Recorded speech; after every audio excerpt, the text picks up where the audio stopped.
अस्सलाम वालेकुम नाज़रीन, मैं हूं अज़हर फारूक। पाकिस्तान के ताज़ा तरीन हालात के साथ आपकी खिदमत में हाजिर। आज दो तीन बहुत बड़ी डेवलपमेंट्स हुई हैं, उन पर आपके साथ बात होगी। सबसे बड़ी और अहम खबर यह है कि आज अडाला जेल के बाहर अचानक पाकिस्तान तहरीक-ए-इंसाफ के वो रहनुमा पहुंच गए जिन्होंने कुछ ही दिन कब पाकिस्तान तहरीक-ए-इंसाफ को खैराबाद कह दिया था, सियासत से किनारा कशी इख्तियार करने का ऐलान किया था या ब्रेक ले ली थी। लेकिन अचानक मालूम हुआ कि ये तीन रहनुमा अडाला जेल के बाद प्रेस कॉन्फ्रेंस बाहर करेंगे। फवाद चौधरी और उनके साथ साथ इमरान इस्माइल साहब और महमूद मौलवी साहब जो कि साबिक MNA हैं, उन्होंने अडाला जेल के बाहर प्रेस कॉन्फ्रेंस से खिताब किया। फवाद चौधरी का इस मौका पर कहना था कि उनकी PTI के रहनुमाओं के साथ मुलाकातें हुई हैं और बिलखसूस अडाला जेल के अंदर शाह महमूद कुरैशी के साथ उनकी तफसीली मुलाकात हुई है।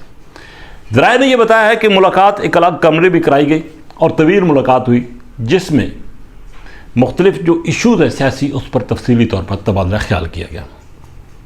इन रहनुमाओं ने शाह महमूद कुरैशी को कायल करने की कोशिश की कि वो भी इनका हिस्सा बन जाए। बाहर जब मीडिया से गुफ्तगू की तो उस मौके पर फवाद चौधरी का यह कहना था कि इस मुल्क को PDM यानी कि नवाज शरीफ और आसिफ अली जरदारी पर नहीं छोड़ा जा सकता, क्योंकि यह हुकूमत मुकम्मल तौर पर नाकाम हो गई है, आवाम महंगाई का शिकार है।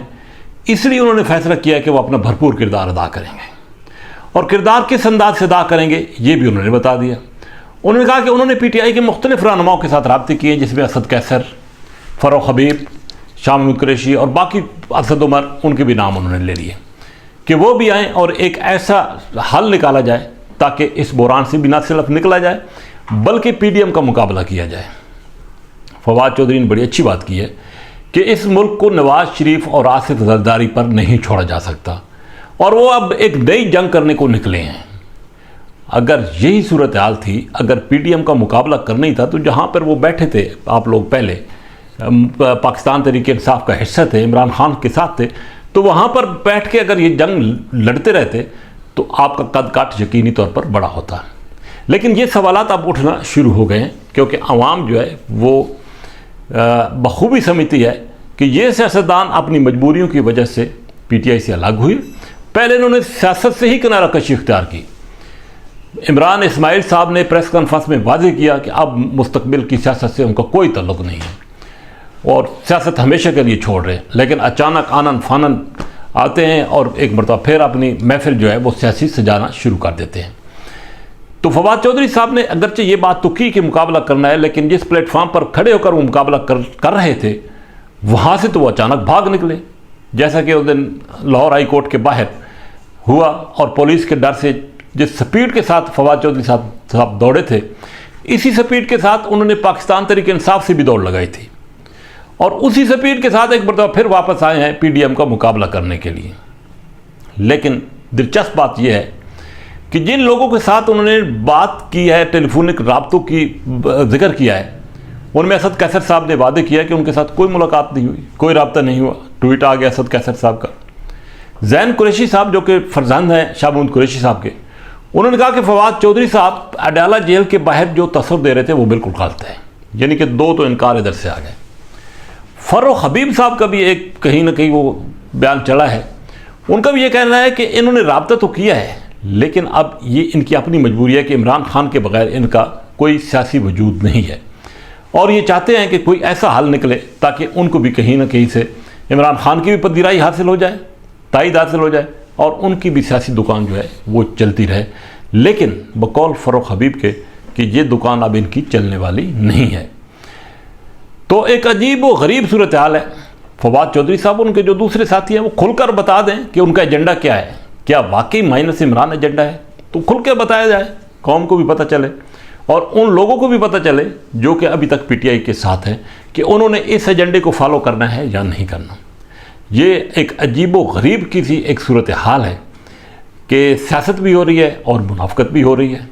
बहरहाल एक बात तय है कि ये जो लोग हैं इनके पल्ले फ़िलहाल कुछ नहीं है और ये बात भी तय है कि इमरान खान माइनस नहीं होंगे और उन्होंने अपने उम्मीदवार इनके मुकाबले में भी खड़े कर देने हैं। दूसरी तरफ रहा PDM का मुकाबला तो पीडीएम का मुकाबला करने के लिए अभी तक जो है वो इमरान खान ही मैदान में हैं, और देखना यह है कि वो कब तक ये मुकाबला अब जारी रखते हैं, क्योंकि पीटीआई के मुश्किलात एक हकीकत है कि इस वक्त हैं। दूसरी तरफ सुप्रीम कोर्ट ने अचानक समात एक मरतबा फिर अगले हफ्ते तक मुलतवी की है उस कमीशन से मुतल्लिक, ऑडियो लीक कमीशन के मुतल्लिक जिसको काम से रोका गया था। इस हवाले से कुछ और दरखास्तें सुप्रीम कोर्ट में आ गई हैं और चीफ जस्टिस ने कहा है कि इन दरखास्तों का भी जायज़ा लिया जाएगा, लेकिन समात जो है वो अगले हफ्ते तक मुलतवी हो गई है। तो सुप्रीम कोर्ट की तरफ से कुछ थोड़ा सा सुकून हुकूमत को मिला है, और ये सुकून अब लग ये रहा है कि आने वाले दिनों में भी मज़ीद हुकूमत को सुकून मिलेगा। दूसरी तरफ पाकिस्तान तहरीक इंसाफ से लोगों को जो छोड़ने का सिलसिला है पार्टी को, वो आज भी बदस्तूर जारी रहा है। कुछ और रहनुमा पाकिस्तान तहरीक इंसाफ को छोड़ चुके हैं, अगरचे कुछ ऐसे भी हैं जो ये प्रेस कॉन्फ्रेंस में ये ऐलान कर रहे हैं कि वो मुस्तकिल सियासत से किनारा कशी इख्तियार कर रहे हैं, लेकिन लग ये जरा रहा है कि ये लोग इसी तरह किनारे कशी इख्तियार करेंगे जिस तरह फवाद चौधरी, इमरान इसमाइल और महमूद मौलवी साहब ने किनारा कशी इख्तियार की है। क्योंकि एक दुकान जरदारी साहब ने खोल ली है लाहौर में, एक चौधरी शुजा साहब ने खोल ली है, और एक जहांगीर तरीन साहब ने खोल ली है, और इन दुकानों पर ये सियासतदान जो है वह आहिस्ता आहिस्ता पहुँचना शुरू हो गए हैं। कुछ शामिल हो रहे हैं पीटीआई में, कुछ जहांगीर तरीन ग्रुप के साथ, और जो जैसा कि कल मैंने बताया था कि एक नई पार्टी वजूद में आ रही है और ये लोग उसमें जा रहे हैं। बहरहाल सियासी खेल है, शतरंज है, और ये खेल जो है अभी तक जारी रहेगा। जो शुजा साहब भी कोई सरप्राइज़ देने वाले हैं वो आइंदा कुछ दिनों में देंगे, जबकि जहांगीर तरीन साहब की तरफ से भी एक बड़ा सरप्राइज़ सामने आने वाला है। सियासत है पाकिस्तान की, लेकिन आइंदा आने वाला बजट भी इंतहाई अहम है। हुकूमत के लिए मसाइल हैं, IMF तकरीबन हुकूमत को के साथ हाथ कर गई है, और मुश्किलात इस हुकूमत की भी बढ़ गई हैं। इसी के साथ इजाज़त, अल्लाह हाफिज़।